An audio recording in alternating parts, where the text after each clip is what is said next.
সারা দেশব্যাপী যখন চলছে তারেক জোয়ার, ঠিক সেই সময় একেবারে বিস্ফোরণের মতো বোমা ফোটালেন মার্কিন বিখ্যাত সাময়িকী, জগৎ বিখ্যাত সাময়িকী টাইম ম্যাগাজিন।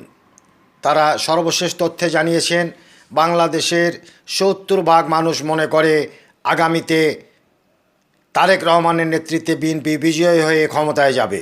এটি যারা বাংলাদেশের বিএনপি বিরোধী শক্তি তাদেরকে একেবারে উচিত জবাব দিয়ে দিয়েছে পৃথিবী বিখ্যাত টাইম ম্যাগাজিন, যারা সর্বশেষ তথ্য অনুযায়ী বলেছে ৭০% মানুষ বাংলাদেশের মনে করে বর্তমান পরিস্থিতি অব্যাহত থাকলে তারেক রহমানের নেতৃত্বে বিএনপি তথা জাতীয়তাবাদী দল নিরঙ্কুশ সংখ্যাগরিষ্ঠতার মধ্য দিয়ে আগামীতে সরকার গঠন করবে। সবাই ভালো থাকবেন।